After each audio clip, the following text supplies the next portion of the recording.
Hello guys, welcome back to my channel. This is Radhika Sharma and you are watching Sociology for Beginners. I hope you all are fine.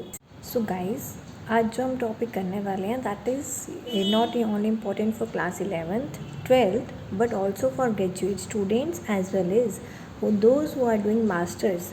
So I request you all to please share the videos to maximum number of students so that everyone can get help out of these. Okay guys, so let's start. As all of you know, we have completed chapter 7 and as such though we have to do chapter 8, but chapter 8, that is environment and society, is not in your syllabus, is not for exam. So that's why and time भी बहुत कम है हमारे पास, तो I thought of explaining chapter 9, that is introducing western sociologist. And वो students जिनका chapter 8 delete नहीं हुआ है, they can text me and tell me. मैं उनके लिए चैप्टर 8 की वीडियो भी बना दूँगी after I finish this chapter. ठीक है guys, so you don't have to worry. Now just focus on chapter 9, that is introducing western sociologist. guys, आपको पता है हमने अभी तक इंडियन सोशोलॉजिस्ट के बारे में एज सच नहीं पता है, पढ़ा है, बट वेस्टर्न सोशोलॉजिस्ट के बारे में हमको पता होना चाहिए. बिकॉज सोशोलॉजी फर्स्टली इमर्जेस, आपको पता ही होना चाहिए कि पहले यूरोप में जैसे इमर्ज हुई थी हमारी जो सोशोलॉजी है, जो हमने इमर्जेंस पढ़ी थी, ठीक है ना, एज पर दैट. तो हमारे जो 3 मेजर सोशल जो हमारे सोशोलॉजिस्ट हैं वेस्टर्न, जिनके बारे में हमने इसमें पढ़ना है, दे आर कौन कौन है? Marks, Weber and Durkheim. ठीक है गाइस, दुर्खाइम भी बोलते हैं, कुछ दुर्खीम भी बोलते हैं. You can pronounce it as per your visibility. Okay guys, तो these are the western sociologist. इनको हमने इंट्रोड्यूसिंग है, तो हमको थोड़ा थोड़ा इंट्रोडक्शन पढ़ना है कि कौन से स्कूल से वो बिलोंग करते थे, स्कूल ऑफ थॉट से, एंड क्या उनकी सोशोलॉजिकल उनका क्या पॉइंट ऑफ व्यू था, उनका क्या पर्सपेक्टिव था, और ईच जो इनका पर्सपेक्टिव हम पढ़ेंगे. ठीक है, so let's start. The 3 major social processes developed the intellectual ideas and materialistic aspects that went into the making of sociology as a discipline. And मुझे नहीं लगता कि अगर आपने मेरी previous videos देखी हैं तो मुझे लगता है 3rd और 4th वीडियो में ही स्टार्टिंग की मैंने आपको इमर्जेंस ऑफ सोशोलॉजी बहुत अच्छे से इन डिटेल एक्सप्लेन किया है. तो डिफरेंट सोशल प्रोसेसेस, जैसे आपको पता है फ्रेंच रेवोल्यूशन, एनलाइटनमेंट, है ना, रीजनिंग, ये सब कहीं ना कहीं रीज़न रहे हैं into the making of sociology as a discipline. तो आप अच्छे से गो थ्रू दोज वीडियोज़ जिन्होंने वो नहीं देखी है अभी तक. दी सोशल प्रोसेसेस वो क्या क्या थे? एज ऑफ रीजन और enlightenment, the French revolution, the scientific और इंडस्ट्रियल रेवोल्यूशन. ये 3 जो मेन मेजर सोशल प्रोसेसेस रहे हैं behind the emergence of sociology. Okay guys, तो modern era in Europe and the conditions of modernity that we take for granted today. जो आज की date में हम फॉर ग्रांटेड लेते हैं ना, जो मॉडर्न एरा जो जहाँ पे अभी हम रह रहे हैं, were brought about by these 3 major social processes. तो ये जो आए हैं ना मॉडर्न एरा, जिनकी वजह से जिनको हम एक रीज़न मानते हैं इमर्जेंस ऑफ सोशोलॉजी का, कहते हैं वो भी इन्हीं की वजह से आए हैं, ये 3 रीजंस की वजह से. The ideas of the classical thinkers like Marx, Weber and Durkheim about society, इनके जो आइडियाज़ थे सोसाइटी के बारे में, were influenced by social conditions of the 3 processes. वो किसकी वजह से आए थे इनके आइडियाज़, किसकी वजह से ये इन्फ्लुएंस हुए थे? These social processes. जब ये सोशल प्रोसेसेस सोसाइटी में हुए, ठीक है, दैट टाइम में वो उनसे जो इनके जो इनका जो हम बोल सकते हैं इनका जो प्रभाव पड़ा सोसाइटी पे, इनका जो इफ़ेक्ट था या इनका जो कॉज था, इससे क्या लोगों पे क्या असर पड़ा, वो these all consequences, this all effects somewhere leads to the emergence of sociology. यहाँ लिखा है ना, influenced by social conditions of 3 processes that help sociology to emerge. इसी की वजह से इन्होंने कहीं ना कहीं सोशोलॉजी की इमर्जेंस की. और आप ये भी बोल सकते हो, these Marx, Weber and Durkheim are the founding fathers of sociology.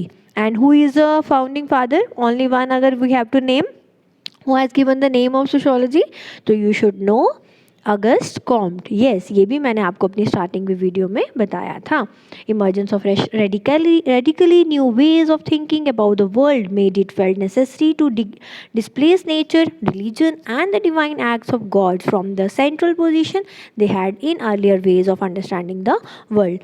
कहीं ना कहीं जो न्यू वेज थे हमारे थिंकिंग के इमर्ज हो रहे थे, उससे भी कहीं ना कहीं आपको पता है सोशोलॉजी की इमर्जेंस हुई है. उससे कहीं ना कहीं सोसाइटी को देखने के तरीके, यहाँ लिखे ना न्यू वेज ऑफ थिंकिंग, सोचने के तरीके अबाउट द वर्ल्ड, उसकी वजह से made it felt necessary to displace nature, कि हम नेचर को डिस्प्लेस करें, रिलीजन को करें, and the divine acts of God. क्योंकि पहले क्या था ना, पहले ये सब रिलीजन, ये सब nature and man use to live in nature only, है ना। पहले तो ये घर वगैरह नहीं होते थे, है ना। And man use to believe in act of God, divine act of God, जो भी डायरेक्ट कांटेक्ट कर सकते थे वो गॉड के साथ, उनको ऐसा लगता था। तो दीज ऑल कहीं ना कहीं जब ये चेंज हुआ from the central position they had in earlier ways of understanding the world, पहले जिस तरह से वो वर्ल्ड को अंडरस्टैंड करते थे, after enlightenment, after industrial revolution या आफ्टर फ्रेंच रेवोल्यूशन, कहीं ना कहीं वो वर्ल्ड को देखने का तरीका जो है वो चेंज हो गया, और उसी से इमर्जेंस हुई है नए आइडियाज़ की, नई थिंकिंग की एंड नई सोसाइटी की। Yes, and it helps to develop attitudes of mind that is referred to as secular, scientific and humanistic। इससे हमारे जो नए attitude of mind develop हुआ है वो क्या है, secular है, ठीक है, scientific है and humanistic है ना। we should all have that humanistic nature in ourselves, है ना।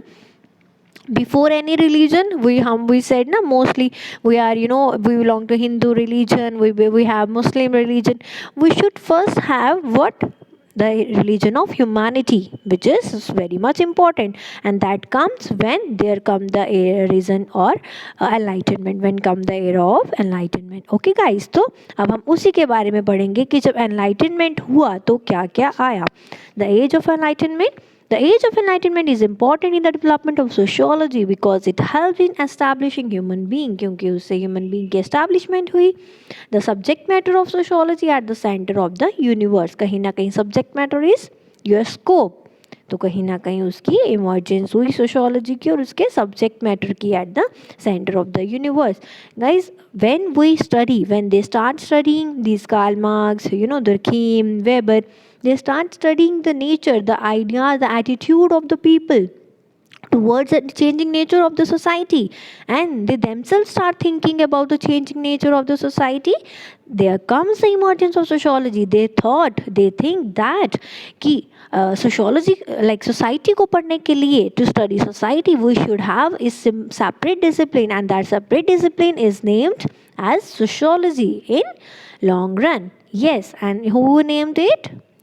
Don't forget guys, Auguste Comte, ठीक है, जिन्होंने इसको नाम दिया था। It establish the ability to think rationally and critically and that transformed humans into both the producer and the user of all knowledge. कहीं ना कहीं एनलाइटनमेंट एज की वजह से ही लोगों में एक एबिलिटी आई टू थिंक रैशनली, है ना।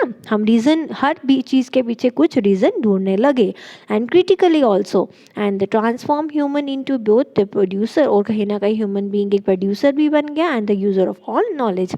हम खुद ही नॉलेज को प्रोड्यूस करने लगे बिकॉज हम सोचने लगे, है ना। जब हम हर चीज़ के पीछे ऐसा क्यों होता है, हम रीज़न ढूंढने लगे, then we produce our own knowledge, and that when we produce and we use also that knowledge, है ना।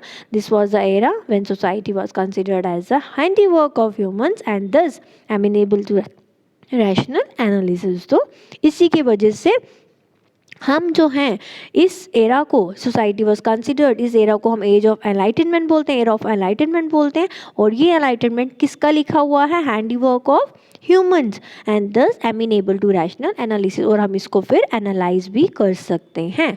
एनालाइज इन द सेंस, इसको हम क्रिटिकल एग्जामिन भी कर सकते हैं, किस तरह से इसको लिखा था, इसके पीछे रीज़न भी ढूंढ सकते हैं।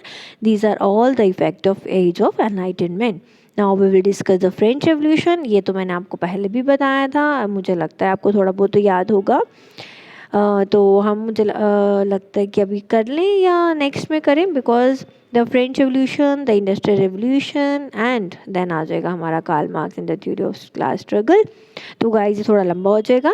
पहले आज का आपको इंट्रोडक्शन समझ आया कि कैसे एज ऑफ एनलाइटनमेंट की वजह से इंसान का नेचर, इंसान की वेज, एटीट्यूड, थिंकिंग, सब कुछ चेंज हुआ और कहीं ना कहीं उसकी वजह से इमरजेंस हुई है, क्योंकि हमारे पास ये 3 हैं तो हमें ये तीनों पढ़ने हैं इसके रीजंस। आज हमने फर्स्ट रीज़न कंप्लीट किया है।